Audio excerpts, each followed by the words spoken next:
Hello नमस्कार दोस्तों। तो आज अपनी बात करेंगे कक्षा 10 की प्रश्नावली एक वास्तविक संख्या। पहले अपनी बात करते हैं वास्तविक संख्या क्या होती है। तो वास्तविक संख्या गणित में ऐसी संख्या होती है जिसके अंदर परिमेय संख्याएं और सभी अपरिमेय संख्याएं शामिल होती हैं। ठीक है, इन्हें हम आमतौर पर इस्तेमाल करते हैं। और जैसे अपनी परिमेय संख्याओं की बात करें तो परिमेय संख्याओं और अपरिमेय संख्याओं का योग, ठीक है, इन दोनों से मिलकर ही वास्तविक संख्याएं बनती है। ओके, ये कुछ उदाहरण है इसके, जैसे कोई भी पूर्णांक है, भिन्न है या दशमलव में कोई संख्या है, वर्गमूल में, ये सभी संख्याएं वास्तविक संख्याएं होती हैं। आगे अपनी बात करें वास्तविक का अर्थ क्या होता है। जैसे कुछ संख्याएं होती है, जैसे मान लीजिए अंडर रूट के अंदर कोई माइनस की संख्या है तो ये अवास्तविक संख्या है। इसको आप आगे 11वीं या 12वीं क्लास में पढ़ोगे। इसलिए यहाँ पे अपनी बात करें वास्तविक संख्याओं की, अवास्तविक संख्याओं की अपनी बात नहीं करते हैं। आगे अपनी बात करते हैं परिमेय संख्याएं क्या होती हैं और अपरिमेय संख्याएं क्या होती हैं। परिमेय संख्याओं की बात करें तो वे संख्याएं जिनको अपने p/q के रूप में लिख सकते हैं और q का मान 0 के बराबर नहीं हो सकता। जैसे परिमेय संख्याएं, इनको p/q के रूप में लिखा जा सकता है, लेकिन q का मान जो नीचे की संख्या है हर q नॉट इक्वल टू 0, ये 0 के बराबर नहीं हो सकता, क्योंकि कोई भी जो भिन्न है उसके अंदर हर का मान यदि 0 कर दिया जाए तो वो संख्या इन्फिनिटी हो जाती है। मतलब किसी की संख्या के अंदर कभी भी 0 का भाग नहीं दिया जा सकता। तो ये होगी परिमेय संख्या की परिभाषाएं। और ये यहाँ पे उदाहरण है परिमेय संख्याएं के। उदाहरण आ गया जैसे 5, 5/1, -3/4। और ये ऐसी संख्याएं जो दो पूर्णांकों के अनुपात p/q के रूप में व्यक्त की जा सकती है, जहाँ पर q शून्य न हो, ये होगी परिमेय संख्या। आगे बात करते हैं अपरिमेय संख्याएं, इरेशनल नंबर। परिभाषा ऐसी संख्या जिसे p/q के रूप में नहीं लिखा जा सकता। कुछ संख्याएं होती है जैसे √2, √3, √5, √7। वे सभी अभाज्य संख्याएं जिनको रूट के अंदर लिखा जाए तो वह अपरिमेय संख्याएं होती हैं। ओके जी, यहाँ पे उदाहरण दे दिया। यदि दशमलव की अपनी बात करें तो कभी खत्म नहीं होता और कभी दोहराता नहीं है, अनावृत्ति चलने वाला। अगर इनको अपने आसान से शब्दों में लिखें, आसान शब्दों में, तो अपने लिख सकते हैं परिमेय संख्याएं। परिमेय संख्याएं वे संख्याएं होती है जो शांत होती है, शांत होती हैं, प्लस इन्हें p/q के रूप में लिखा जा सकता है।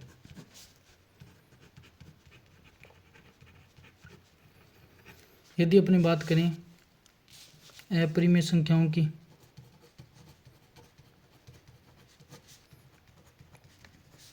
ये शांत नहीं होती, शांत नहीं होती, और इन्हें p/q के रूप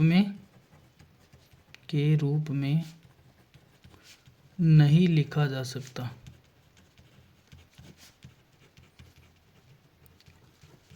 और एक इसका छोटा सा उदाहरण है, जितनी भी अभाज्य संख्याएं जैसे √2, √3, √5, अभाज्य संख्याओं को यदि रूट के अंदर लिख दिया जाए तो वे सभी अपरिमेय संख्याएं होती है, अपरिमेय संख्याएं। तो यहाँ पे अपने बात कर ली वास्तविक संख्या क्या होती है, परिमेय संख्याएं क्या होती है और अपरिमेय संख्याएं क्या होती है। अब अपने आते हैं अपने चैप्टर पे वास्तविक संख्याएं। यहाँ पे इसका सारांश है जो प्रश्नावली का अंतिम में दिया जाता है, वो मैंने यहाँ पे आपके लिए लेके आया हूँ। तो इसके अंदर ये 2-4 लाइनें अपने पढ़ लेते हैं। अंकगणित के आधारभूत प्रमेय।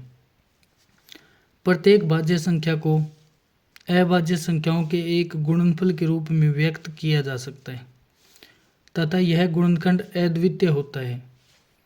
इस पर कोई ध्यान दिए बिना कि अभाज्य गुणनखंड किस क्रम में आ रहे हैं। ठीक है, यदि p कोई अभाज्य संख्या है, p a स्क्वायर को विभाजित करता है तो p a को भी विभाजित करेगा। कहने का मतलब यदि p equal to a square है, यदि p a स्क्वायर को विभाजित करता है तो p a को भी विभाजित करेगा। यदि p का a स्क्वायर में पूरा भाग जाएगा तो p का भी a में भी पूरा भाग जाएगा। आगे इसमें दे रखा है √2 और √3 इत्यादि अपरिमेय संख्याएं हैं।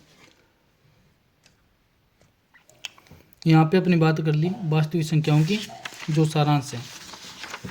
तो आगे चलते हैं अपने प्रश्नावली 1.1। इसके अंदर पहला सवाल है निम्नलिखित संख्याओं के अभाज्य गुणनखंड के गुणनफल के रूप में व्यक्त कीजिए। तो इसके अंदर अपने 5 सवाल हैं, पांचों को अपने अच्छे से करेंगे। पहला सवाल 140, इसको अपने अभाज्य गुणनखंड के रूप में लिखना है। तो 140 इसके अभाज्य गुणनखंड करते हैं। पहले 2 से अपने भाग देंगे तो यहाँ पे 7 0, फिर 2 से करेंगे तो आ जाएगा 35, फिर 5 और 3 8, 3 का नहीं जाता तो यहाँ पे जाएगा 5 का तो आ जाएगा 7, फिर 7 का करेंगे तो आ जाएगा 1।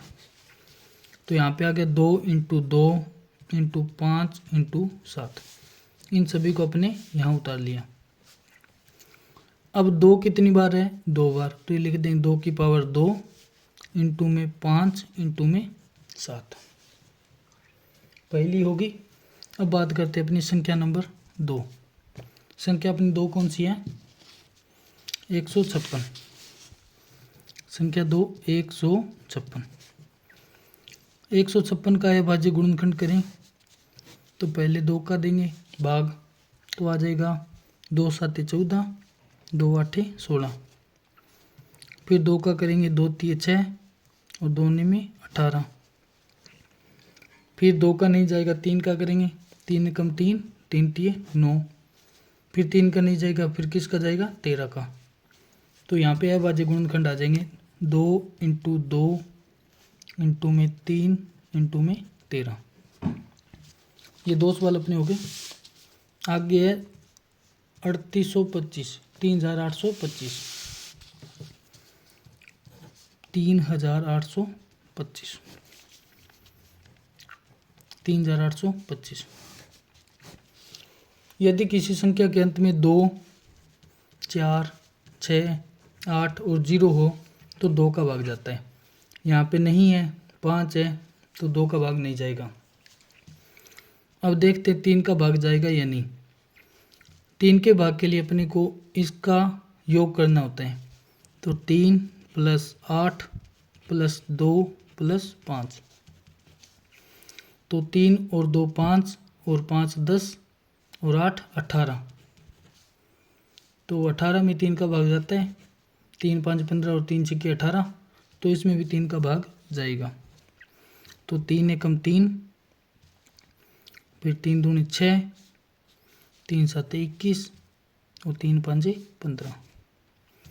फिर दोबारा देखते 3 का भाग जाएगा या नहीं। तो 2 और 1 3 और 7 10 और 5 15, 3 का जाएगा। तो 3 चौके 12, 3 दूना 6, 3 5 15, 4 और 2 6 और 5 11। यहाँ पे 3 का भाग नहीं जाएगा तो अपने 5 का भाग देंगे। तो 5 8 40 और 5 5 25, फिर 5 का भाग देंगे तो 5 एकम 5 और 5 7 35, फिर अपने देंगे 17 का। तो यहाँ पे संख्या आ जाएगी अपने पास 3 × 3 × 5 × 5 × में 17। 3 कितनी बार है? 2 बार, तो लिख देंगे 3 की पावर 2। 5 कितनी बार है? 2 बार, तो 5 की पावर 2 इंटू में 17। तो अपने अभाज्य गुणनखंड क्या आ गया? 3 की पावर 2, 5 की पावर 2 और 17। ठीक है। आगे इसने पूछा है क्वेश्चन नंबर 4, 5005। तो लिखते हैं अपने क्वेश्चन नंबर 4, 5005। इनको अपने सोल्व करेंगे तो अभाज्य गुणनखंड कर लेते हैं। सबसे पहले अपने देखेंगे 2 का भाग नहीं जाता, और 5 और 5 10, 10 में 3 का नहीं जाता तो 3 का भी नहीं जाएगा। फिर अपने करते हैं 5 का, तो 5 एकम 5, 0 0 और 5 एकम 5। अब देखो यहाँ पे 5 का नहीं जाता और 2 का नहीं जाता, 3 का नहीं जाता। अब आप अपने करके देखते हैं 7 का। 7 का करके देखेंगे तो आएगा 7 एकम 7, 30, 7 सौ के 28, 7 तिये 21। फिर 143 पे 7 का नहीं जाएगा, अपने 11 का करके देखें तो 11 एकम 11, 11 तिये 33। फिर यहाँ पे जाएगा 13 का, तो 13 एकम 13। तो इसके अभाज्य गुणनखंड हो जाएंगे 5 इंटू में 7 इंटू में 11 इंटू में 13। तो अपने पास क्या आ गया? 5 इंटू में 7 इंटू में 11 इंटू में 13। तो अपने पास 4 सवाल हो गए। आगे करते हैं क्वेश्चन नंबर 5।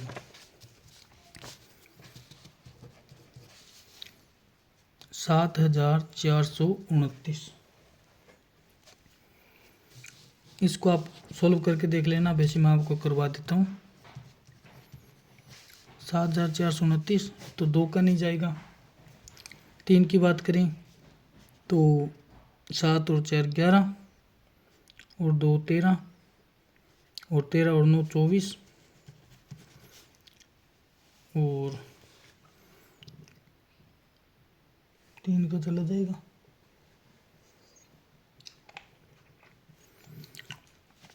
9 10 11 और 4 15, 15 और 7 22। 3 का नहीं जाएगा, तो ऐसे आप नहीं करके देखेंगे तो अपने इसमें जाएगा शायद 17 का। आपको सब में करके देखना है, मेरा किया हुआ है तो मैं इसको करवा देता हूँ। 17 का करें तो 17 एकम 17, 17 दूनी 34, 17 तिये 51, 17 चौके 68, 17 चौके 68। उसके बाद में यहाँ पे बच गया 629। तो 17 एकम 17, 17 दूनी 34, 17 तिये 51, यहाँ पे बच गया 119। 17 एकम 17, 17 दूनी 34, 17 तिये 51, 17 चौके 68, 17 85, 17 छक्के 102, 17 सात 119। तो कितना आ गया? 437। अब आगे अपनी करके देखें तो 19 का करेंगे। 19 से तो 19 एकम 19, 19 दूना 38, तो बच गया अपने 5 और 7 57, 19 38 19 तिये 57। फिर अपने 23 का करेंगे तो 1। तो अपने पास संख्याएँ आ जाएंगी 17, 19 और 23। तो इस संख्या का अभाज्य गुणनखंड क्या हो जाएगा? 17, 19 और 23। तो पहले सवाल के अपने 5 सवाल है जो कर लिए। अब आगे अपनी बात करते हैं क्वेश्चन नंबर 2। क्वेश्चन नंबर 2 क्या है? पूर्णांकों के निम्नलिखित युग्मों के HCF और एलसीएम ज्ञात कीजिए और इसकी जांच कीजिए।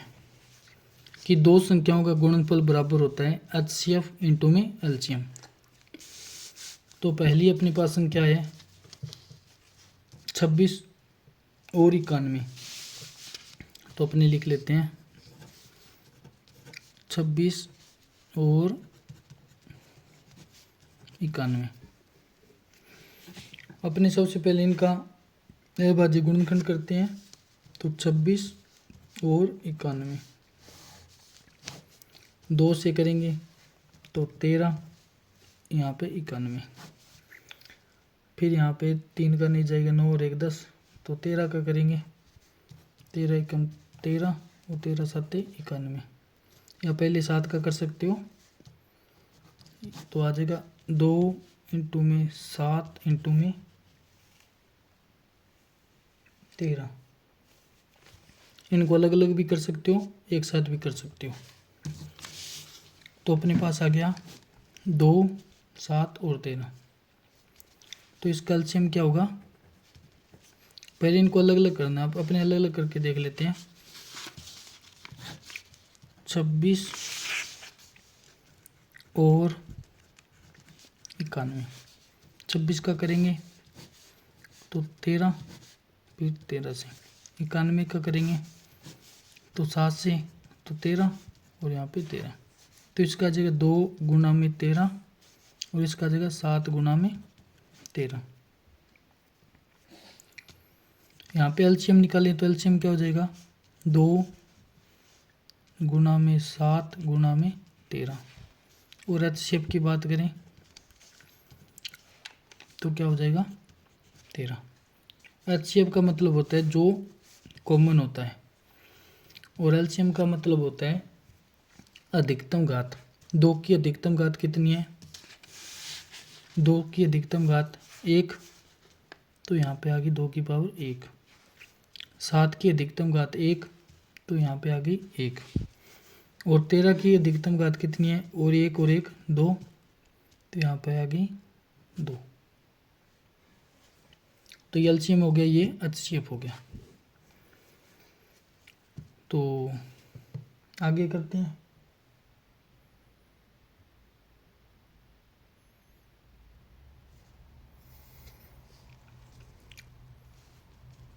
यहाँ पे 1 है ना, तो यहाँ पे 1 आएगी, यहाँ पे भी 13 1 है, 13 1 है। अब देखो इसका सत्यापन करें। सत्यापन का मतलब क्या है? दोनों संख्याओं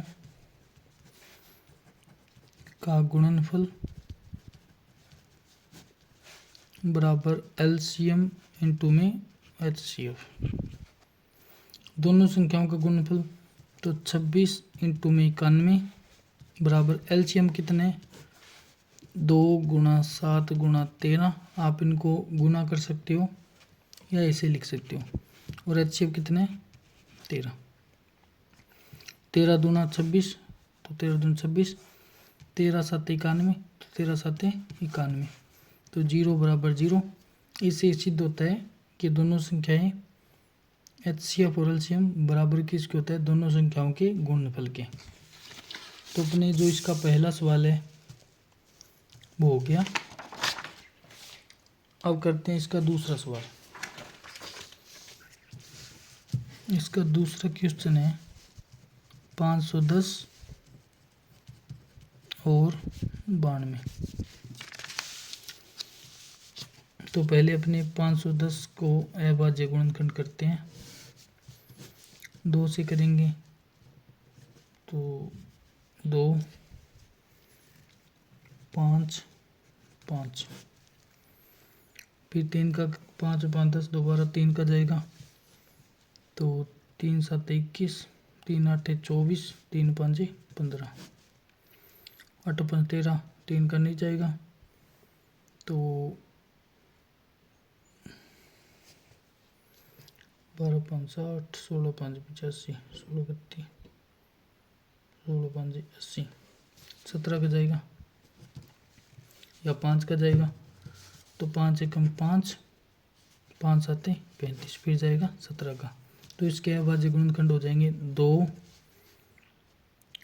3 5 और 17। अब करते हैं 92।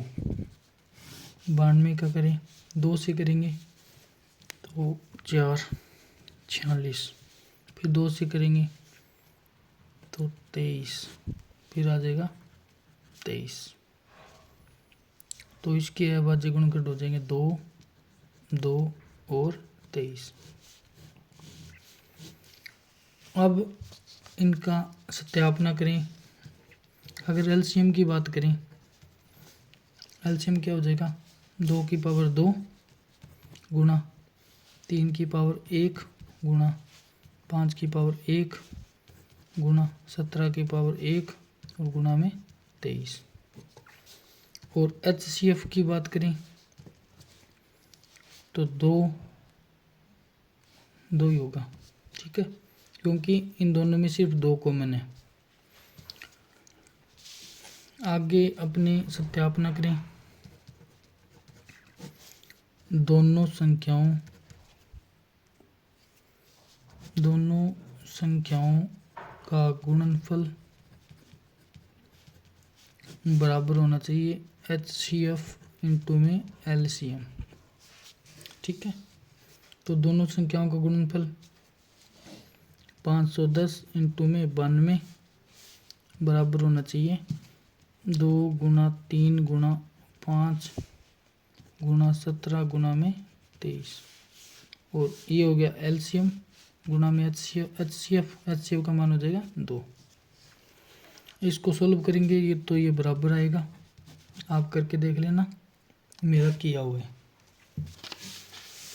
आगे अपनी संख्या आती है, क्वेश्चन आता है क्वेश्चन नंबर 2 का तीसरा, 336 और 54।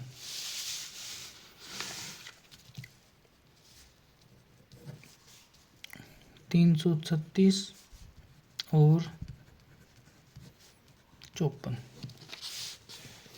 इसकी बात करें तो पहले इनका अभाज्य गुणनखंड, तो 336 का अभाज्य गुणनखंड पहले 2 से भाग करेंगे, 2 एकम 2, 2 छक्के 12, 2 आठे 16, फिर 2 से करेंगे तो 2 आठे 16, 2 चौके 8, फिर 2 से करेंगे तो 42, फिर 2 से करेंगे तो 21,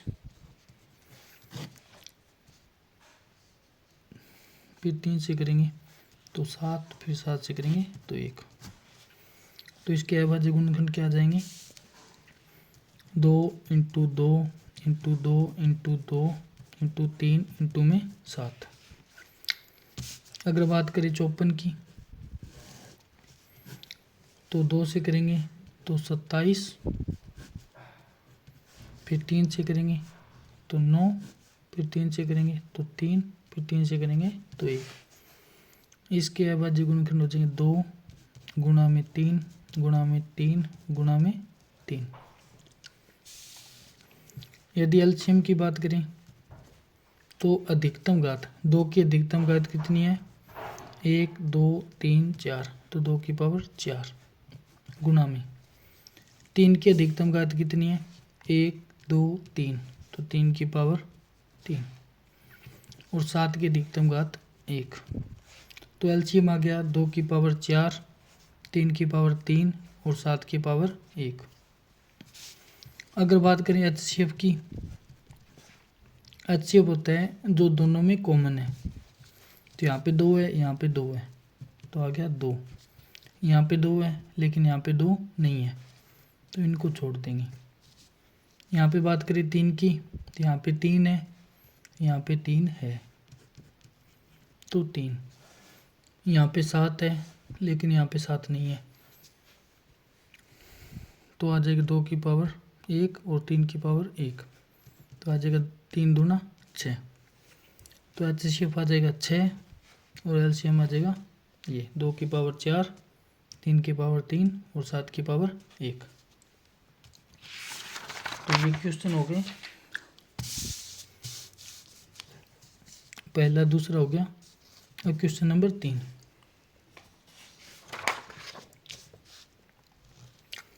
क्वेश्चन नंबर है अभाज्य गुणनखंड विधि द्वारा निम्नलिखित पूर्णांकों के एचसीएफ और एलसीएम ज्ञात कीजिए।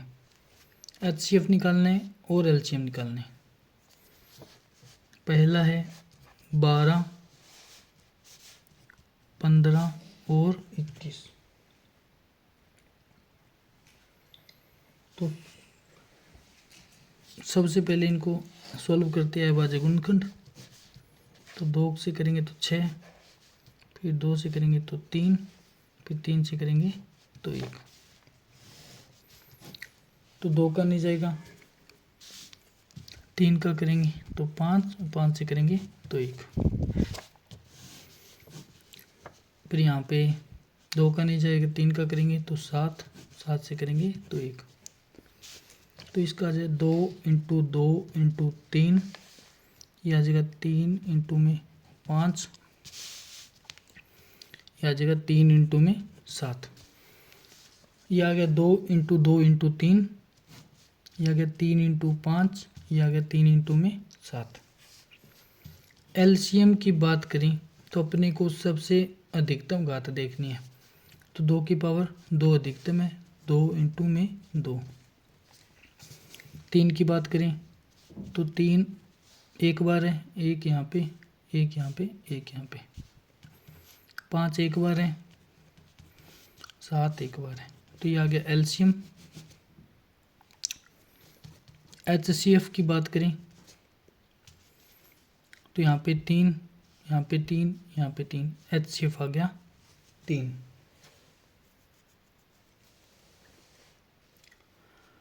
तो जो अपना क्वेश्चन था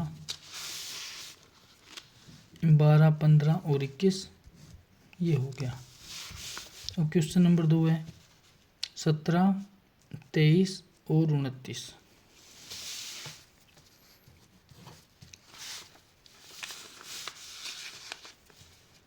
17, 23, 29। 17 का 17 के अलावा किसी संख्या से भाग नहीं जाता, तो 17 एकम 17। 23 का 23 के अलावा किसी संख्या से भाग नहीं जाता, तो 23 एकम 23।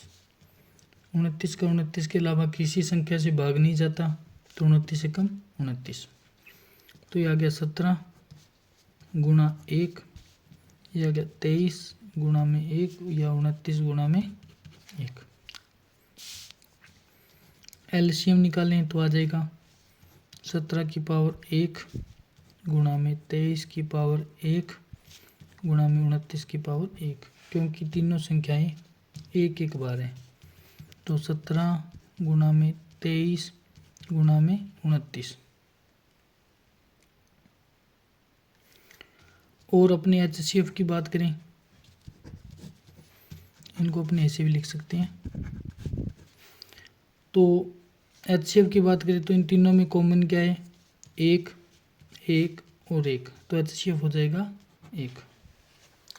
तो ये हो गया अपना क्वेश्चन नंबर 2। अब बात करते हैं क्वेश्चन नंबर 3 की। क्वेश्चन नंबर 3 है 8, 9 और 25। 8, 9 और 25 इनके अभाज्य गुणनखंड करते हैं। 2 से किया तो 4, फिर 2 से किया 2, फिर 2 से किया 1। यहाँ पे किया तो 3 से किया 3, फिर 3 से किया 1, फिर 1 से किया 1। 25 का करेंगे तो 5 से भाग जाएगा, 5 5 25, फिर 5 से करेंगे तो 1, फिर 1 से करेंगे तो 1। तो इनके गुणनखंड हो जाएंगे 2 गुणा में 2 गुणा में 2 गुणा में 1। इसकी बात करें तो 3 गुणा में 3 गुणा में 1। इसकी बात करें तो 5 गुणा में 5 गुणा में 1। एलसीएम की बात करें तो सबसे अधिक घात कितनी घात है, तो 2 की बात करें तो 2 कितनी बार है, 3 बार। तो 2 की पावर 3। 3 की बात करें, 3 कितनी बार अधिकतम, तो 3 की पावर 2, 2 बार। 5 2 बार, तो 5 की पावर 2। एलसीएम आ गया 2 की पावर 3, 3 की पावर 2 और 5 की पावर 2। HCF की बात करें तो इन तीनों में कॉमन है एक एक एक, तो आ जाएगा एक। तो ये हो गया क्वेश्चन नंबर 3। अब बात करें क्वेश्चन नंबर 4। HCF 306 और 657 का है 9। LCM ज्ञात करना है। अपने पास दो संख्याएं हैं 306 और 657। क्वेश्चन नंबर 4 306 और 600। अपने पास दो संख्याएं हैं, पहली 306, दूसरी है 657। और इसने बोला है कि इसका HCF कितना है 9। हमने एक बात पढ़ी थी, दो संख्याओं का गुणनफल किसके बराबर होता है, HCF गुणा में LCM। अपने को LCM निकालना है तो दोनों संख्याओं का गुणनफल 306 गुणा में 657 बराबर HCF गुणा में LCM। HCF का मान कितना है 9, तो 306 गुणा में 657 बराबर 9 गुणा में LCM। तो LCM बराबर आ जाएगा 306 इंटू में 657 बटा में 9। तो यहाँ पे भाग देंगे, 3 तिये 9, 3 एकम 3, 0, 3 दूना 6, फिर 3 से करेंगे तो 3 तिये 9, 3 चौके 12। तो अपने पास LCM आ जाएगा, LCM बराबर 657 गुना में 34। इसको गुना करेंगे तो अपने पास LCM आ जाएगा 657 गुना में 34, 4 7 28, 2 4 5 20, 22, 2 4 6 24, 26, 3 7 21, 2 3 5 15, 3 6 18, तो 8 3 13 12 आ जाएगा। LCM बराबर 22 33 8। तो ये अपने पास आ गया LCM, जिसका और HCF अपने पता है कितना है 9। तो ये हो गया क्वेश्चन नंबर 4। आगे करते हैं क्वेश्चन नंबर 5। क्वेश्चन नंबर 5 क्या है, जांच कीजिए कि क्या किसी प्राकृतिक संख्या n के लिए संख्या 6 की पावर n अंक 0 पर समाप्त हो सकती है। अब देखो क्वेश्चन नंबर 5, इसने बोला है 6 की पावर n, क्या ये संख्या और n का मान है प्राकृतिक संख्या,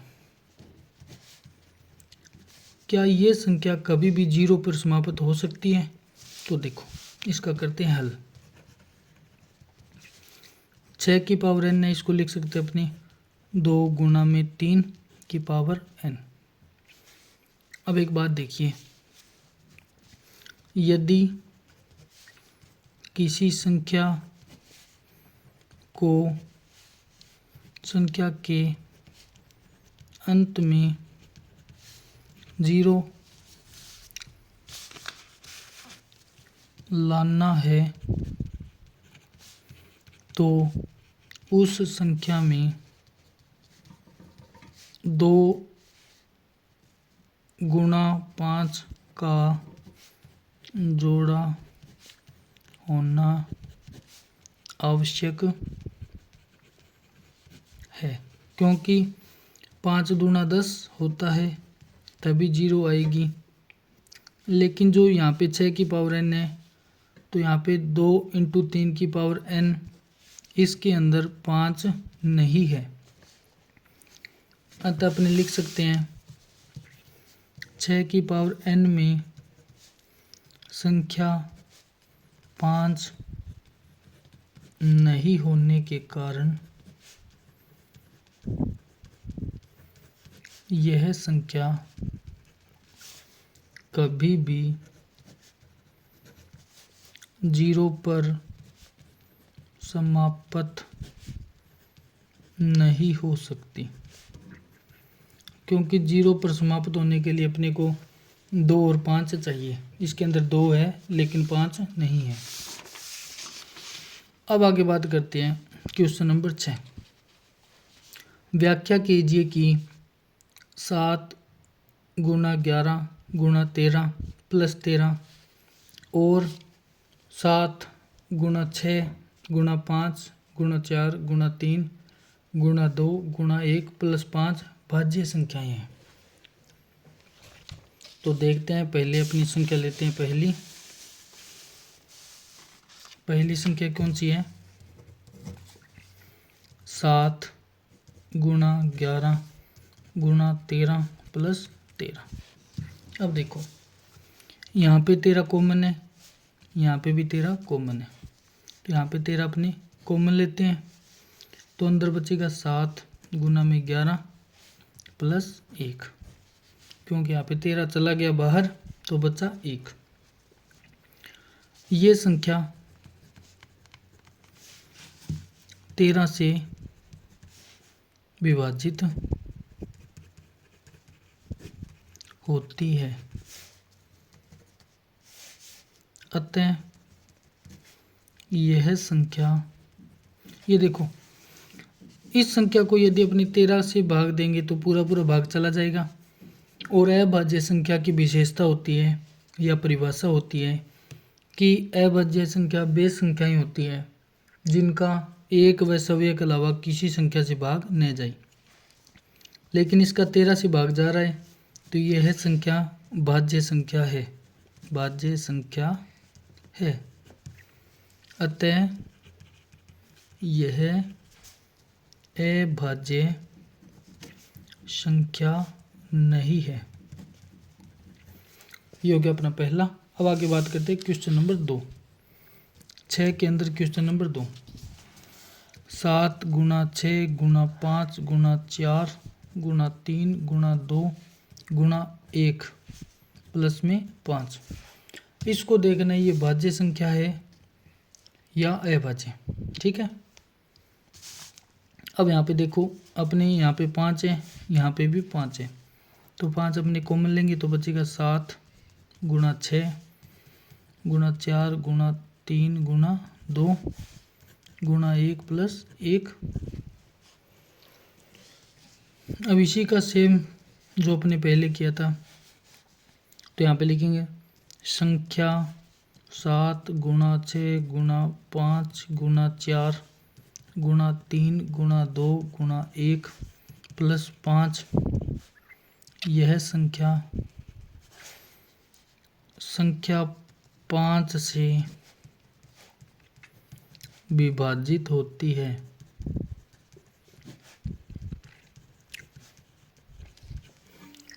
और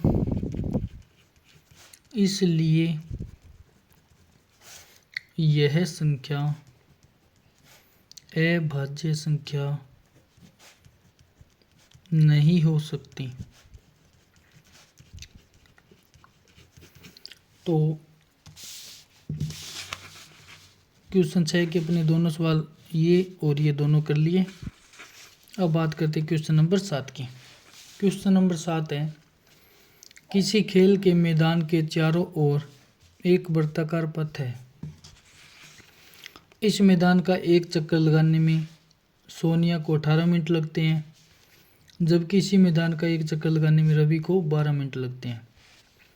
मान लीजिए दोनों एक स्थान और एक ही समय पर चलना प्रारंभ करते हैं और एक ही दिशा में चलते हैं, तो कितने समय बाद वे पुनः प्रारंभिक स्थान पर मिलेंगे। तो यहाँ पे इसको हल करते हैं।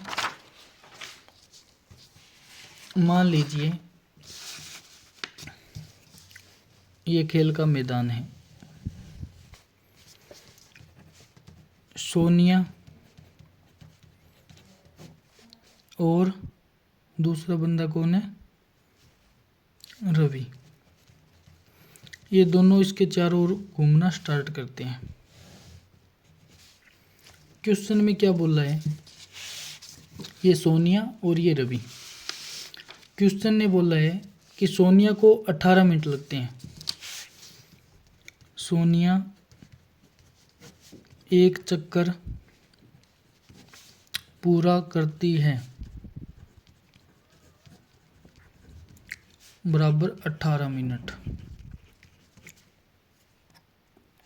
और रवि की बात करें, रवि एक चक्कर पूरा करता है बराबर 12 मिनट। अब क्वेश्चन ने पूछा है ये दोनों चक्कर लगाएंगे तो कब एक साथ प्रारंभिक स्थान पर मिलेंगे। ये बात अपने से पूछी है तो अपने इसका निकालेंगे एलसीएम। 18 और 12 का एलसीएम, जितना भी एलसीएम आएगा उतनी मिनट बाद सोनिया और रवि प्रारंभिक स्थान पर मिलेंगे। तो एलसीएम निकालें 18 और 12 का। यहाँ से 2 से किया तो 9, फिर 3 से किया तो 3 और 3 से किया तो 1, 2 से किया 6, फिर 2 से किया 3, फिर 3 से किया 1। तो एलसीएम बराबर हो जाएगा 2 की अधिकतम पावर 2, तो 2 गुणा में 2, और 3 की पावर 2, तो 3 गुणा में 3, तो 3 दूना 6 और 3 दूना 6, तो हो जाएगा एलसीएम बराबर कितना हो जाएगा 36। तो रवि और सोनिया, अतः रवि व सोनिया 36 मिनट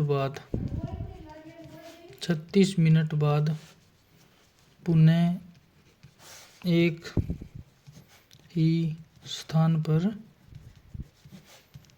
मिलेंगे। तो दोस्तों इसी के साथ अपनी जो प्रश्नावली 1.1 पूर्ण हो गई है।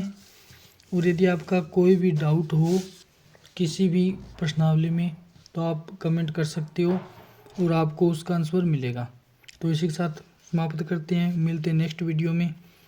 और यदि आपको कोई वैल्यू मिलती है इस वीडियो से तो आप इसको चैनल को लाइक सब्सक्राइब कर सकते हो और अपने दोस्तों के साथ शेयर भी कर सकते हो।